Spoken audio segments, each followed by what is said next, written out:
È un buon punteggio, ma non dobbiamo vedere la classifica sicuramente in questo momento. Più che altro ci teniamo a far bene in casa, ma adesso abbiamo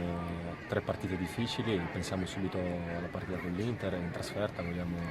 chiaramente cercare di migliorare il nostro andamento esterno, perché le ultime partite sono state brutte. Il mister è molto meticoloso, sta già provando, anche se mancano molti giocatori, sta già provando alcune cose per mettere in difficoltà l'Inter. E per noi è importante adesso guardare avanti e guardare le partite che andiamo a affrontare, che non sono facili. Effettivamente, come ti ho detto, in casa abbiamo fatto 3 belle partite, comunque sai, siamo una squadra. Alcuni giocatori devono ancora entrare bene nel gruppo, diciamo, e nei meccanismi, quindi in casa diciamo che con un supporto anche più mentale riusciamo a proporci di più, riusciamo più a fare gioco, e mentre in trasferta facciamo più fatica. Adesso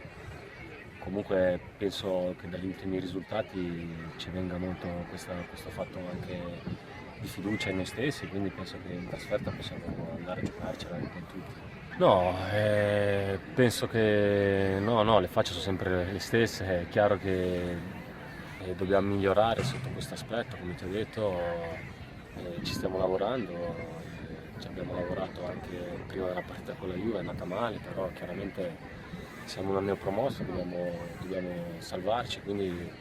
è anche importante andare in trasferta con una mentalità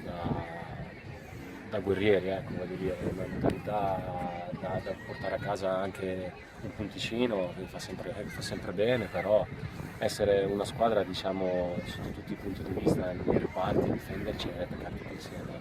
No, sto bene, il mister sa che può contare su di me in qualsiasi momento, sia da centrale, da mediano che da mezzala, quindi adesso ci è capitata questa sfortuna di João Pedro, quindi di Gennaro è spostato più avanti e io gli do la disponibilità, per me va bene qualsiasi cosa, l'importante è essere parte, far parte di questo gruppo.